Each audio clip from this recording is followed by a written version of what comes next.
दुलाय बर' फरायसा आफादा आरो बेवहाय क'क्राझार जिल्ला बर' थुनलाइ आफाद आरो गुबुन गुबुन आफादा मदद खालामदों जे बड'लेण्ड इउनिभारसिटियाव दा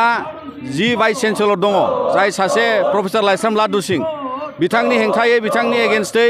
दुलाय बर' फरायसा आफादा दाखालिबो जों 20 तारिखआव खालामखांबाय मानोना बिथाङा सासे कारापसन केसाव आरो कनस्पिरेसि केसाव दिनै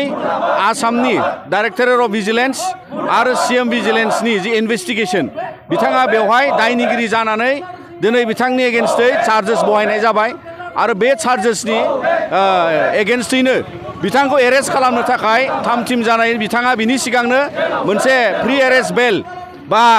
एन्टिसिपेटरि बेल लानानै बिथाङा स्रोदै अफिस खालामखोमादों दा बिनिखायनो दिनै जों मिथिनो मोनदों आरो बेखायनो दिनै जों आसाम सरकार लोगोसे आसामनि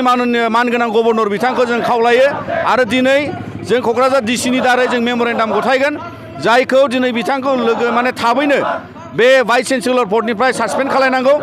आरो बड'लेण्ड इउनिभारसिटिखौ मोनसे कारापसन आरो बेबायदि कनस्पिरेसि एडमिनिस्ट्रेसननिफ्राय उदां खालामनांगौ मानोना जोंनो बेबायदि सासे काराप्टेड आरो जाख्ल'ग्रा जोंनो भाइस चेन्सेलर नाङा बिथाङा बे जायगानिफ्राय गोख्रैनो होखारजानांगौ आरो बड'लेण्ड इउनिभारसिटियाव गोदानै सासे इनचार्ज भाइस चेन्सेलर थिसननांगौ होननानै जोङो दिनै दाबि दैखांदों आरो बे जोंनि दाबिया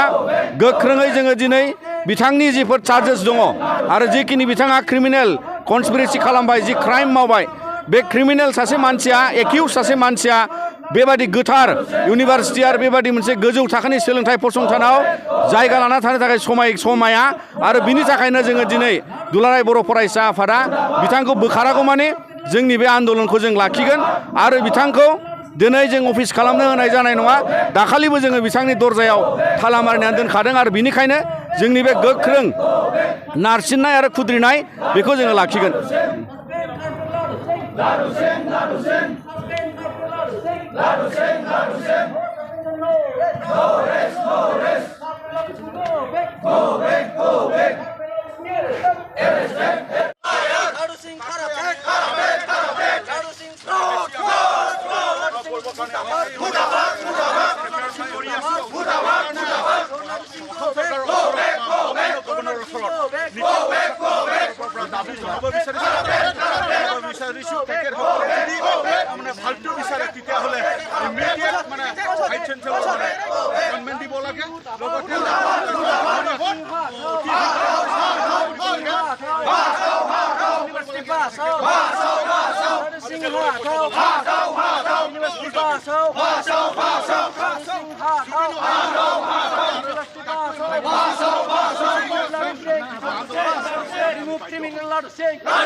सिंखौ गोबां दुखु मोननानै दिनै बर' फरायसा आफादफ्रा गोबां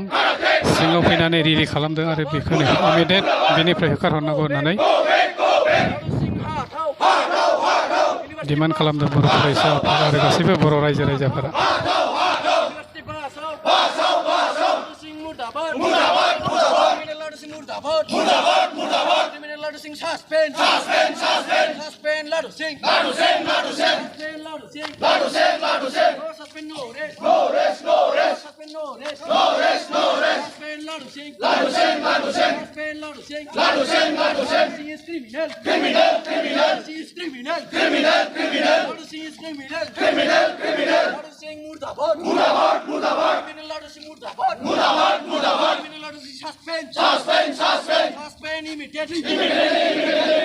Ladu Singh suspend.